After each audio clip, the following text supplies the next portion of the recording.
Je peux vous dire que nous, on parle à Christian Mars depuis le mois d'octobre l'an passé. Je vous l'ai dit, nous autres, notre mission, c'est d'assurer la pérennité. Et honnêtement, je crois que là, on a dans les mains une offre qui coche toutes les cases.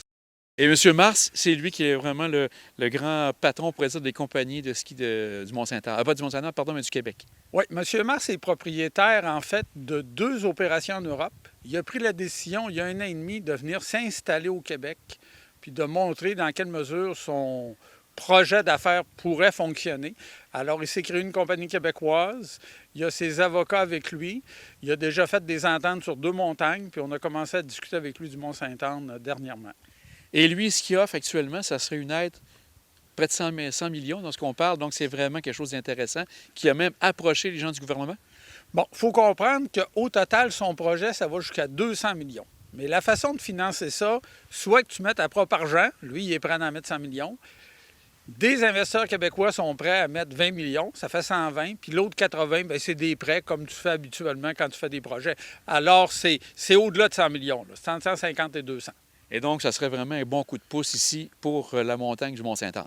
Vous pouvez être certain que là, notre mission, assurer la pérennité, là, c'est réglé. Et ce 20 millions viendrait des amis du Mont-Saint-Anne, j'ai bien compris? Bien, en fait, les amis, on a 6 membres fondateurs.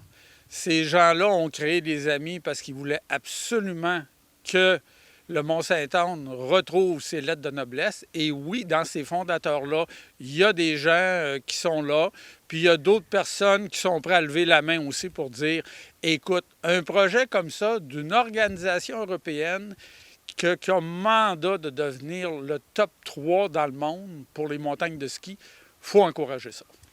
Et on a vu qu'à Grand Fond, ça a été très important. Plusieurs investissements ont été faits.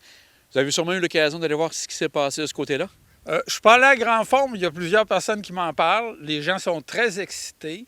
Je pense que ça va être la même chose à Lac-Vert. Et je peux vous dire que toutes les discussions qu'on a eues avec M. Mars, on a compris que c'est un type compétent, c'est un type sérieux et c'est un type qui a des gens autour de lui qui ont bien des millions à investir. Si on regarde ici, ce qui est important, ce qui s'en vient bientôt, déjà pour 2027, c'est les Jeux du Canada. Donc, c'est quelque chose de très important. Est-ce que vous sentez que ça va donner un bon coup de pouce pour qu'éventuellement, on puisse relancer ici la montagne? Bon, en fait, le gouvernement nous a demandé de collaborer avec RCR. C'est ce qu'on a essayé de faire pendant 3 ans. Puis la conclusion, c'est qu'RCR a refusé 3 offres du privé. Et malgré les grands talents de négociateurs de M. Fitzgibbon, RCR ne s'est jamais entendu avec le gouvernement. Alors nous, on dit, après 3 ans de collaboration, il faut changer de stratégie. Et oui, à cause des Jeux d'hiver du Canada qui s'en viennent en février 2027, si on veut être prêt, il faudrait commander des infrastructures cet été. Dans 2 ans, l'automne 2026, on les met à niveau, puis on est prêt pour les Jeux. Donc, non seulement, en fait, les Jeux d'hiver du Canada nous poussent à prendre une décision maintenant plutôt que de la retarder. On sent qu'il y a une bonne pression qui est faite. Est-ce que ça pourrait faire penser qu'il y a une entente imminente qui s'en vient avec RCR et le gouvernement, selon vous?